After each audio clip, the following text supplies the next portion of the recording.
This is the Cleveland Real Estate Investor Podcast with Reilly and Mike Ferrante. Today we discuss a wide range of topics from how 90% of your headaches can come from only 2% of your customers, how we charge for consulting, what a buyer's agreement is, many different reasons people get Airbnbs in Cleveland, and more. Stay tuned. But first, a word from our sponsor. Hi, this is Mike Ferrante with Century 21 Homestar and the 21 Mike team. And let's be honest, sometimes selling a house can be a real hassle. If you're in the Heights area, you have to worry about those pesky point of sale violations. You have to do other preparations to get your house ready for showings. And what about staging? That's why we work with Reilly Painting and Contracting to help sellers get top dollar for their house. So give us a call at 216-373-7727 or email info@21mike.com. The 21 Mike team, your one-stop shop for buying and selling.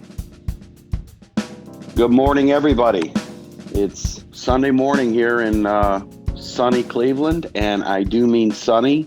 There is a very, very nice breeze blowing, probably steady breeze around 20 miles an hour. It's about 80 degrees, so it's actually pleasant. And I'm talking from my living room as opposed to on the deck where it's a little too breezy, and with my cup of Blue Mountain coffee, which is my weekend go-to. And with me is my sidekick, Mike Ferrante, who I told to get off the deck and in his sunroom. Good morning, Mike. Good morning, Mike. I'm one cappuccino into the day, so I'm ready to go. I know. Well, you were ready to go. What time in the morning? Yeah, I slept in today, Mike. I didn't get up till about 6:45 a.m. Yeah, I got up at 6:45 to go to the bathroom, and then I went back to sleep. So got up around 9.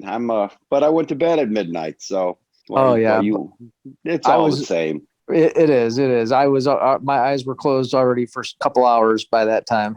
Yeah, you're in the early buffet crowd, and you're not even a senior citizen yet. So you got it. Yeah. All right. Well, let's before we get into the meat of our subject matter, I want to just relay a story that I read yesterday in the Daily Beast about the drought situation in the western states. A very compelling story, and it was talking about another bad fire season where I guess last year the article states that an area the size of Connecticut burned in California. Or maybe it was the western states. But anyways, Californians are already gearing up for the fire season. They've been wearing their N95 masks just for the haze. So between the drought, which is at historic levels, the fire season, I think some of our podcasts where we're talking to Californians about thinking of moving to the Midwest has a little bit more validity. Your thoughts? Yeah, so it's interesting you bring that up, Mike. I have many clients from California and all kinds of places from around the world, but this one particular client was telling me how last year, for pretty much the whole summer, the family stayed inside, and when they wanted to go outside, they would pile in the car and drive an hour to a beach somewhere where the air quality was better. But here in Ohio, we don't really think too much about that. We've never really had an issue of saying, "Oh gosh, we can't go outside because the air quality is that poor." But literally, this family had to drive an hour or more to go somewhere where they could just enjoy the outdoors, which is just unimaginable. Yeah, I sometimes think about the concept of flies in a jar. This study they did where they put flies in a jar and they punched holes in the lid so there's still air going, and the flies were flying around and around and around. And so as soon as they took the lid off, it took a while for the flies to realize that the lid was off, and that they could fly away, because you get so used to a certain routine. And I'm thinking, we're people that are not native to California, originally from the Midwest, like I had said earlier. Hey, this might be the time to sell high and come on over to Cleveland. I know we wrapped up our podcast last week with that sentiment. So I don't know. I'll be interested to see how this all plays out. Final thoughts on that? Yeah. I mean, it's a known topic. There's a couple Facebook groups. One's called Leaving California. There's one called Life After California. And it's tens of thousands of people who join the group, both to share their experiences of leaving the state and also to ask opinions about where to go. And, there's lots of destinations for people who are leaving California. Not that we're ripping on California by any means, but, we like to keep focused on the positive, which is, hey, Northeast Ohio is a great spot, and give it some thought if you are thinking of relocating. Exactly. Well, okay, well, let's move to our main topic, and that's buyer's agreement. And you and I have talked about this for many years. We have referred a lot of our customers to the Mike team, but I've always been careful about not referring customers to you unless they're serious and unless they're ready to sign on the dotted line. I don't want you going through what I've seen many other realtors go through, where they're getting strung along by somebody who basically wants a guided tour of Cleveland, and then will end up having their brother-in-law act as the realtor. Yeah, same thing with contracting, right? You and I are knowledgeable, experienced guys, and we have a lot of information to share. And obviously, we give a lot of that stuff away. But at the end of the day, we're also in business to put food on the table. So, it's certainly a concern, something to think about, at the time that we spend and how much it's worth. Right. And how to craft that so that you're very mindful of what's the consulting and what's the sale. I know I read a story years ago, somewhere buried in my office. I think it was in the Wall Street Journal. And it was a story about what makes a great salesperson. And they had two guys who were working at ABC, a rug or something, a big company, big store in New York City on Broadway. And we've been there. It's like 10 floors of stuff all piled up, rugs, furnishings, etc. So they went there and they brought along a consultant who was, a sales consultant, wrote a bunch of books, very well known. And he was a sales expert. He would give classes in how to be a good salesman. So the reporter brought him along and he observed two salesmen. And the first salesman would go up to everybody that walked into the rug area where he was a salesman. How are you? Let me know if there's anything I can do for you. We've got this special, blah, blah, blah, blah, blah. The second guy didn't do that. He just sort of stood back. He was there, and he would wait for them to come to him. And even when they came to him, it was obvious he quickly surmised who was somebody who wanted to buy as opposed to who was just looking around. And the sales expert remarked on that. He says, now that's a real good salesman. Even though he was less talkative, less engaging, he wasn't remote, but he was very mindful that step one is to discern who is serious about buying and who isn't. How do you do that in your profession? That's a great question, Mike. And it's difficult to do. We do get a lot of tire kickers. I think that's what you're talking about. We do ask a lot of questions. One of the things we do in our business is, and it's easy for us because if you're financing, there's that magic thing called a pre-approval letter. And if you're buying with cash, the other thing that we ask for is a proof of funds. And in some regard, it is to make that determination that you're talking about. Hey, who's serious? Who's able and willing? But also it shows some level of commitment on the part of the client. So if clients come to us and say, well, no, I'll get around to that. I'll get around to getting pre-approved. That's usually an indicator to us that they're probably still in the tire kicking stage. So that's one of the first things that we do. And there's a variety of other questions. We'll ask the qualifying questions. When are you looking to do business? And it's not that we're not willing to talk to people if they're planning 6 months out, because if you've listened to this podcast for any amount of time, we're the first ones to tell you planning is key. Don't just jump in with both feet. But you've got to express a willingness to do the correct steps, do the right things to prepare yourself to do business here with us. I coined a phrase probably 20 years ago. I should put a trademark on it. You've heard me say this before. Do you know what phrase I'm going to say? I can't think of it. There's so many, Mike. There's so many phrases. There's so many. Yeah. When your book comes out, I'll know them all. Yeah. My book. Yeah. But I remember probably 25 years ago, I spent a little bit of time in the early spring mapping out how I wanted our contracting business to go. And I looked at all the customers we did the previous year, and there must have been about 300, 300 customers, big and small, some big, big projects, and then, smaller projects, in the $1,000 range. And I grouped them all together. I didn't include any of our, what we call midi jobs, the gutter repairs, the carpentry repairs. And I quickly saw that there was, out of 300, 5 or 6 customers that just made my life miserable that year. And I forgot about the 294 or 295 that were real happy with their work. And then I started studying the 5 or 6, lifted them out and did a detailed study on what the common denominators were. And it was just fascinating. And from that, I coined that phrase that you've heard me say, that 2% of your customers give you 98% of your headaches. And one of the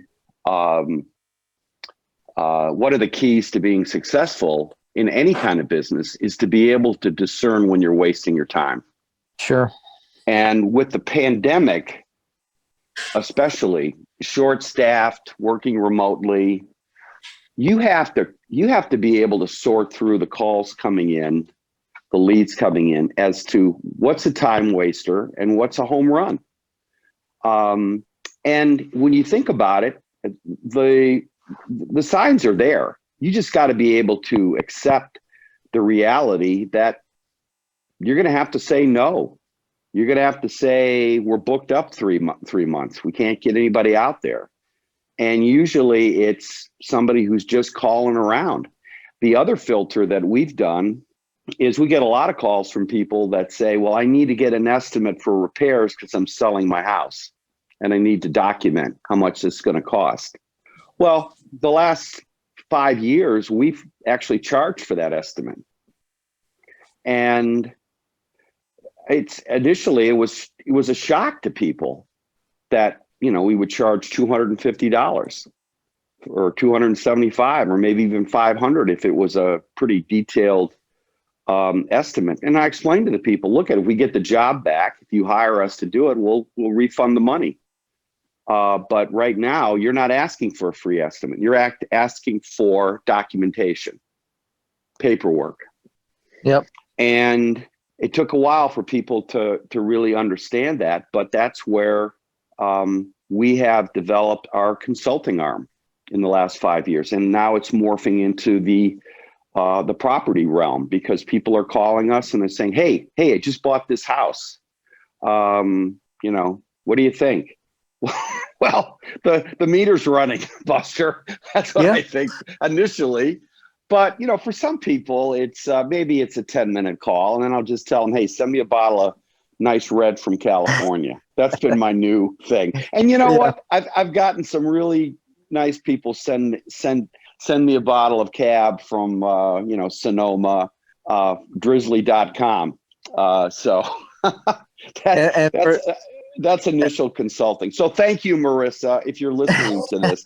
She was our first drizzly.com, and we saved her $150,000 loss for sure. So anyways. So I was going to chime in. For those listening, I'm partial to the Oregon Pinot Noir. So that's my wine of choice. I know. Good. You have as opposed to our Matt in Australia, who's we told him no kangaroo wine. Right. No yellowtail. He did mention, I know we're going off on a tangent here, but he did mention, I mentioned Shiraz, and he said, I know exactly what I'm bringing you. So that was pretty cool. Yeah.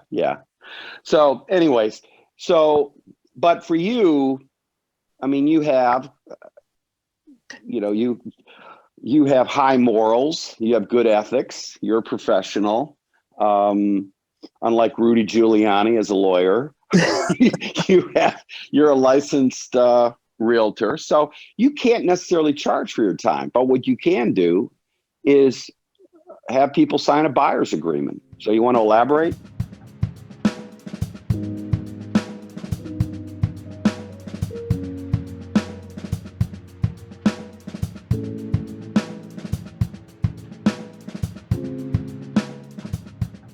Yeah, absolutely. So we're in a position where we're under the public eye. We're licensed by the state.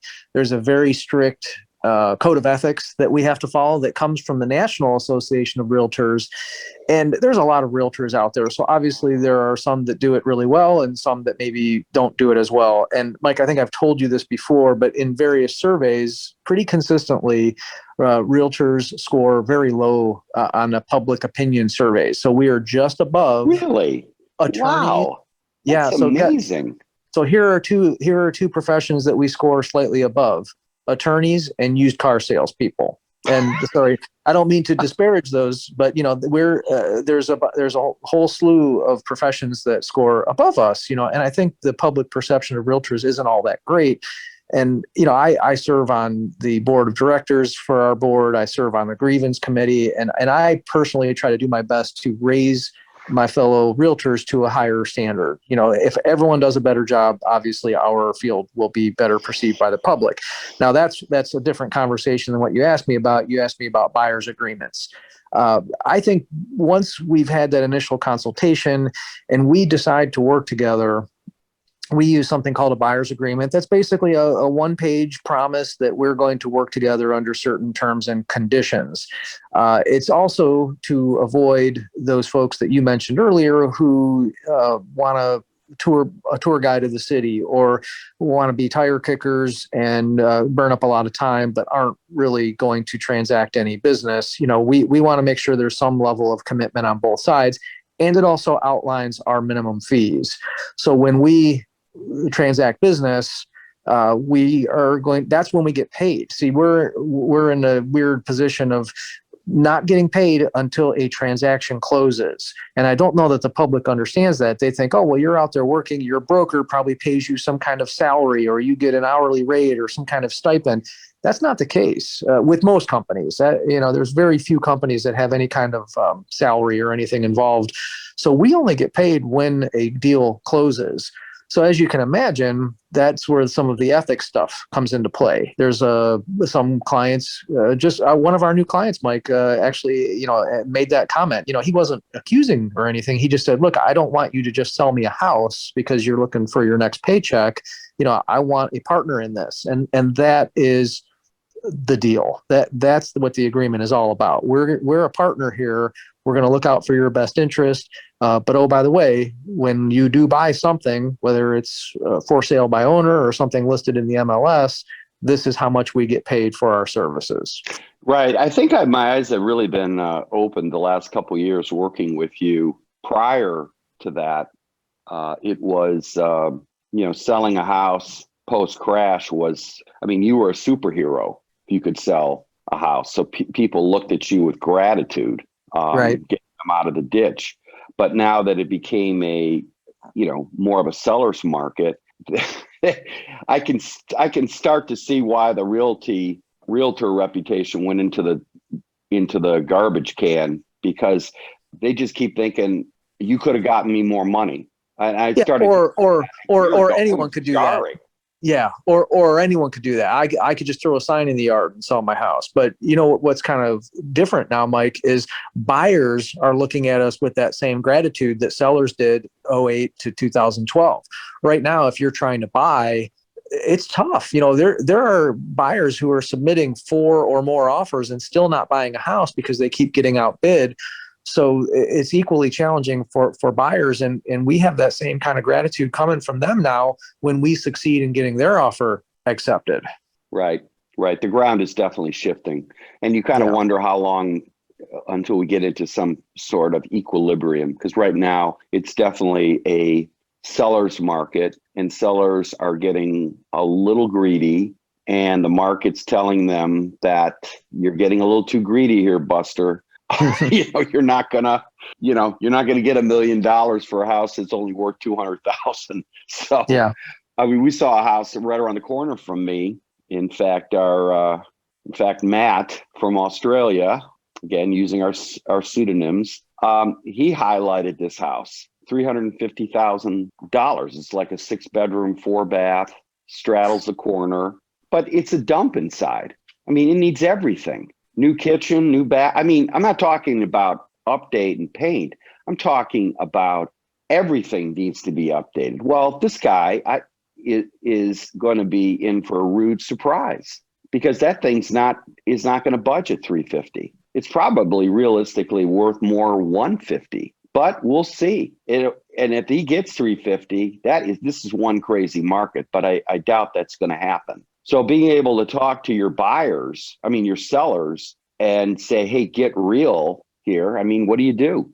That's all you can do, and definitely, Mike, we've seen that we have to change our approach a little bit. It was back in 2008 to 2012, you couldn't overprice something because it would stay on the market for 6 months.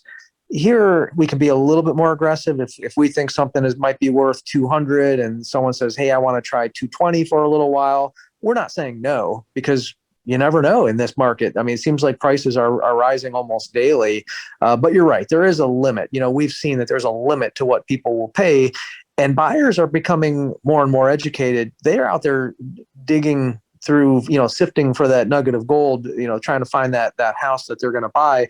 So they've become pretty savvy. It used to be if a house was on the market for a week, that was still a new listing. In today's market, a week on the market, and buyers are already starting to ask, I wonder what's wrong with that one. That's just unfathomable to me that right. A week is already stale.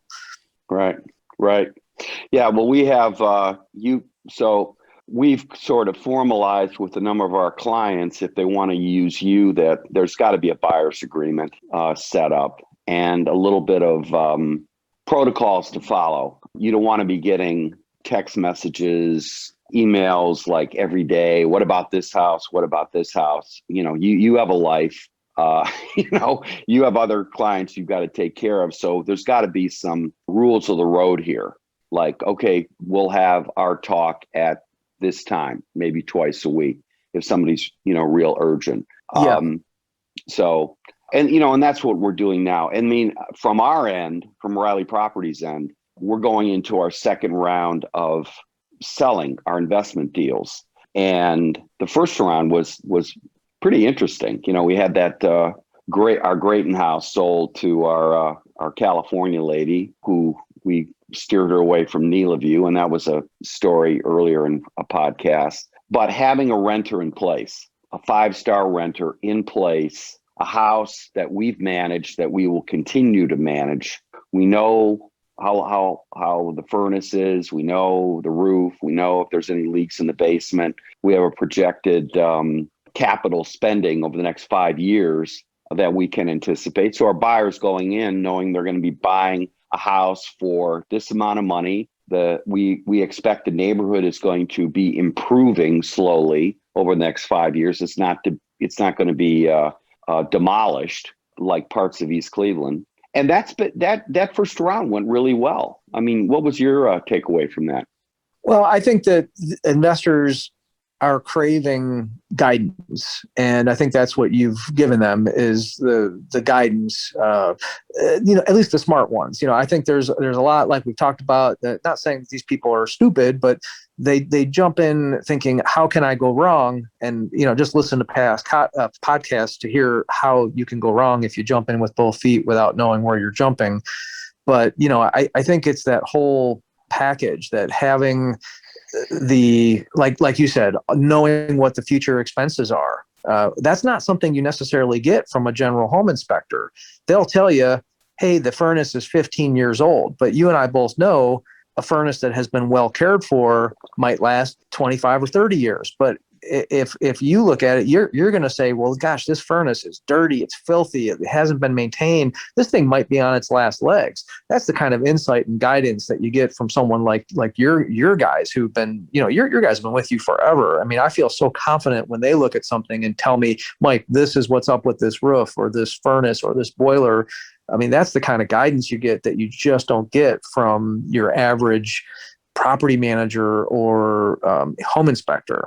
That's right. What I think. Yeah. And I think we've learned a lot, our 40 plus years, 45 years in the contracting business and the reputation that we have, with the city of Shaker Heights and Cleveland Heights and the East Cleveland City How valuable Hall. is that, Mike, how, Yeah. I mean, talk about that. How, you know how hard some of these cities are to deal with.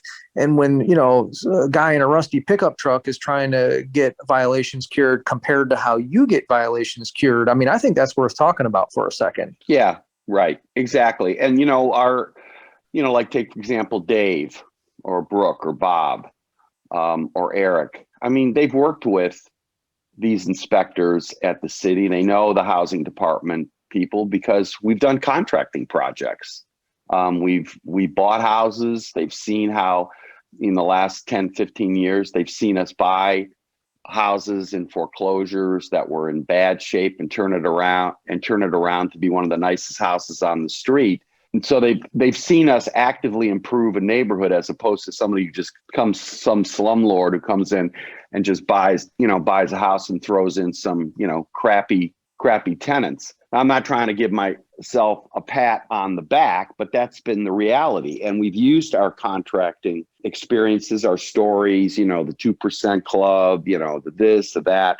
We've done a lot of estimates. We've gone in, we've told people they don't need to replace the roof. They just need to fix the gutter, or they don't need to get Ohio State waterproofing in. They just need to fix the crack in the drain. I mean, you've seen what we've done with our customers, and that builds a lot of, reputational goodwill. Yep. And now we're taking that into this next foray venture in our company, where we're getting into dealing with investors. And there is a crying need to provide out-of-state investors with some sort of roadmap.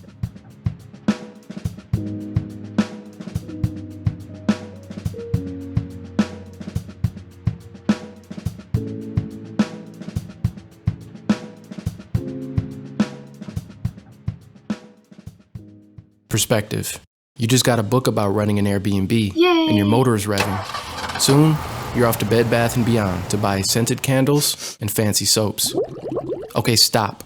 Hold on. Before you jump into the pool, make sure A, you can swim, and B, there's water in the pool, especially in the deep end. Airbnb can be a great business, but you have to know what you're doing. You need to know how to swim, which is why our upcoming webinar could be the natural first step. Our 2-hour seminar will cover all the key points of running an Airbnb. More details on the webinar and how to gain access coming soon on our podcast. Just keep listening.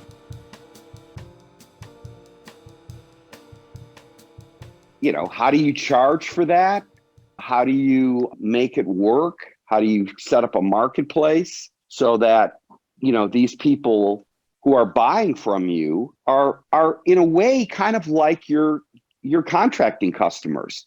You don't want this just to be a one-off deal. You want them growing their investment with you, maybe going the Airbnb route, maybe going the short-term route. But it's amazing when I step back and think about it. It's very similar to how we grew our contracting business, back in the 80s. Yep. So, Mike, you talked about the bottle of wine, of course, but I know you don't bill by bottles of wine. I don't know. Once the meter starts running, if I can ask you the question, because I'd like to hear this too, so I'm on the record as giving correct information. Why don't you lay that out for people listening? Because I think they probably want to know. Well, a couple of things we're thinking about. How much is my time worth? How much is, if I have to bring in one of our experts? Let's say if I would say right now my time is worth $175 an hour, but I don't want to spend my clients' time talking about movies that I saw or wine that they should send me. Okay, I want to be fair to them. I know what I've got a great lawyer who I'm happy to refer to our clients. And he, it used to be some of the law firms I deal with. I mean, literally, you sneeze and it's $150. Yeah. And then you get some whopping bill, and all you had asked them a simple question. So some of our clients now that are actively, working with you and with me, we're setting up a 175-hour Zoom chat, and I want to have an agenda. Give me your things laid out. So when I sit down, you paid me the money. You paid it through my assistant, Dante. You Venmo'd it in. It's there. Okay, let's get these questions taken care of. And so that's number one. Number two is Lindsay, I, Brooke, a couple other people in our organization. We're going to launch a webinar on Airbnb. I went on Amazon and I looked at those books for sale on Amazon, how to run an Airbnb. I couldn't believe how incompetent it was. I mean, it was amateur time.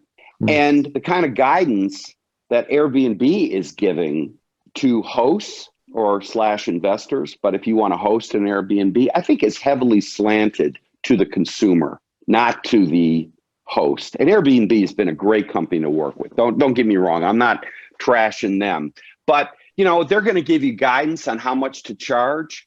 I don't know about that.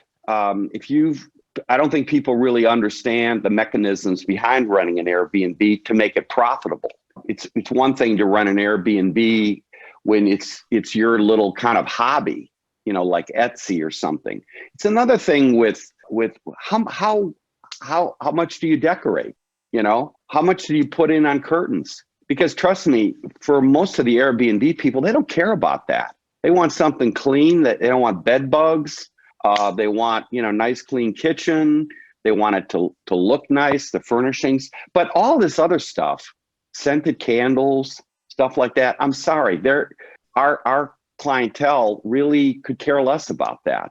But then you got to get into how much to charge per night. Do you want to do 3 nights? Do you want to do a minimum of 1 week? Getting your cleaning crew. There is a lot that is involved in running an Airbnb. And we have certainly learned a lot in the last 3 years. Yeah, and there's no substitute for that experience, because the other thing about it is that I find it interesting that there are folks that are going to say, well, here's the rule of thumb, here's how you do it, because each market is different. There's seasonal changes. There's neighborhood to neighborhood nuances. So you might say, well, here's the book on how to run an Airbnb in Cleveland. But like we've talked about so many times, Mike, there's different, like street to street, block to block can be different as far as pricing, marketability, all that kind of stuff, clientele. Right. Exactly. And I think one of the things with this webinar that's going to cover is that your Airbnb investment should be looked at as a hotel, not as a housing rental. It's got to be teed up like a hotel, which means rates change based on season, based on time, based on length of stay. And you're competing with the hotel. You're not competing with the rental. And also the nature of Airbnb in Cleveland, it's not a vacation site. And that's what people think. When they think Airbnb or VRBO, they think, oh, this is like, oh, well, you do Airbnb in Cleveland? Who's going to come to Cleveland on a vacation? They're not coming to Cleveland on a vacation. They're coming for a wide variety of reasons. And just look last year with the pandemic. We had some cancellations on a number of our Airbnbs, but we got flooded with people from New York City who had family in Cleveland, and they were out of there. They didn't have a place in the Hamptons to go to. They came to Cleveland and they rented for a couple of months, and they rented a house close to, maybe their in-laws or their parents. Right. So I can't tell you how many times my phone rings, Mike, for people saying, you know what, we're coming to the Cleveland Clinic or to university hospitals for treatment for 3 months or a week or whatever it is. And finding somewhere to stay is difficult for those types of people. There's all kinds of reasons people come. And I think a lot of our competition in the Cleveland market, Airbnb, are locked into the vacation route. They don't see the clinic as a source. They don't see a fire relocation. They don't see people coming. I mean, we have 3 houses that are rented right now for 6 months at top dollar to a Netflix production company. And that's our second Netflix production company. We had one a couple years ago. The producer came in. So there is a underground group of reasons why people, when I say underground, it's not known to people, but the Airbnb business, just like rental business in Cleveland can work for investors. But right now, nobody that I know of is giving them that level of guidance. And we are in the process then of building a relationship, monetizing that, making sure our time is covered, making sure that it is a win-win for the people that want to work with us, just like, our contracting customers.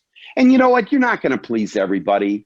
They're going to be people, hey, I got ripped off. Mike Ferrante ripped me off. I could have gotten $100,000 more. I mean, that's just the nature of business. Yeah.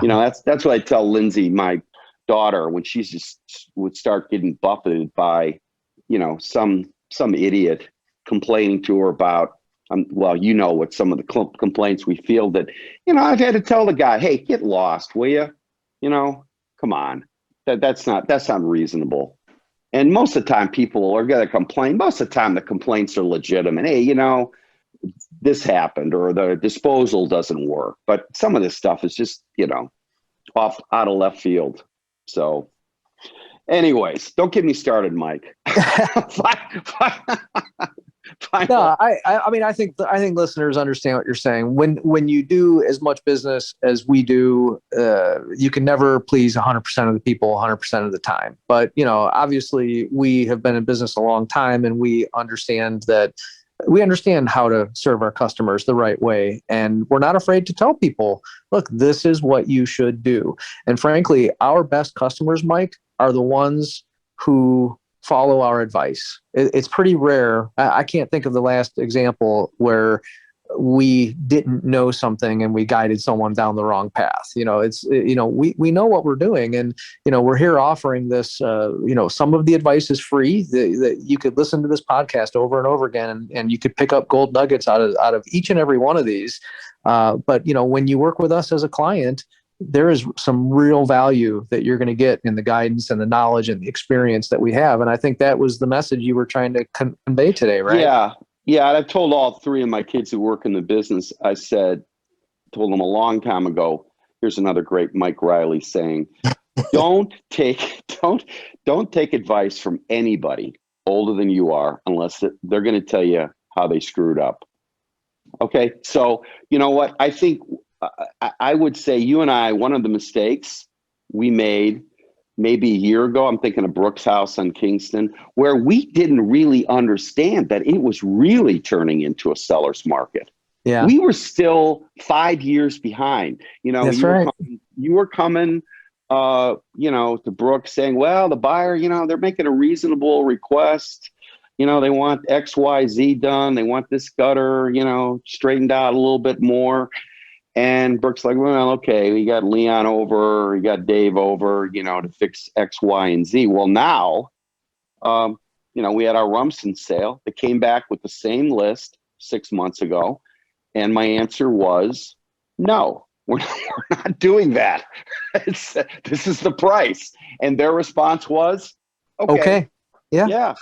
So we were a little late to the game understanding how this market was really starting to heat up, that the seller now held the cards, as opposed to a couple years ago when it was the buyers. So, and I think that my business coach has a great saying, and I'm going to butcher it a little bit, but it's not always the strongest that who survive and maybe even thrive, but the one who's most able to adapt, because there is not one strategy that works for everything. This real estate market, business in general, changes.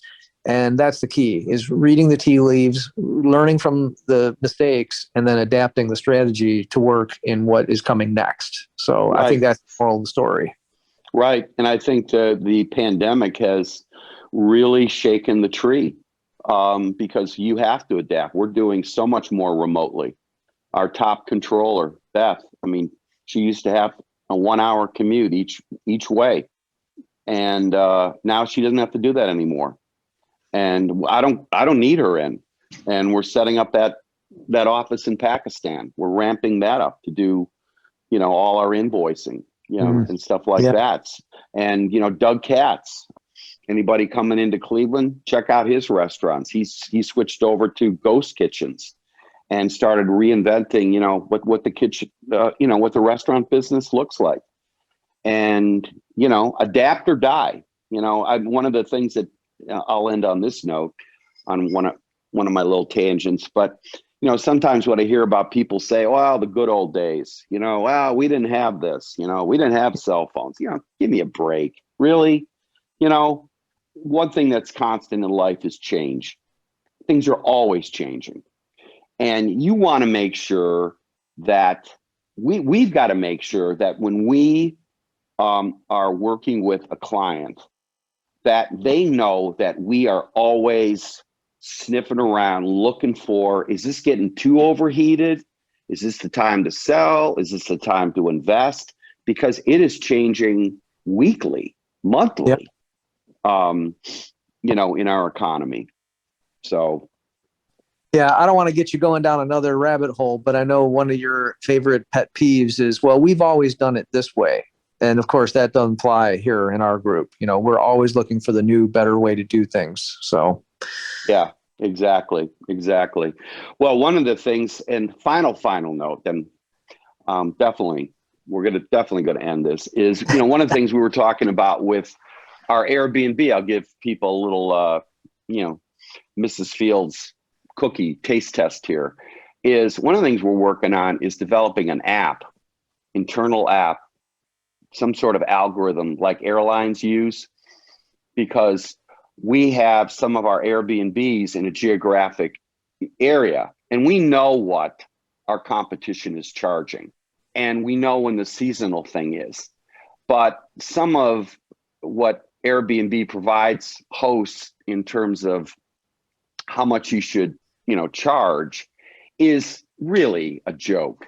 And so what we want to do is develop our own our algorithms so that we can take all the vacancies out there, study it, and adjust our daily rates accordingly, just like an airline would do. Mm-hmm. And we're going to be talking. We're going to be pushing that forward in the next couple of weeks, and we'll see where we are. Excellent, good stuff, Mike. Okay, Mike. We got our podcast in. We're on a roll. So we'll wrap it up. Enjoy your Sunday. Turn off your phone. You too. All right. Buddy. Talk to you later. Bye. Thank you for listening to the Cleveland Real Estate Investor Podcast. Find all our episodes at www.reilly-properties.com or find us on your favorite streaming services like Apple Podcasts, Overcast, YouTube, SoundCloud, Spotify, and more.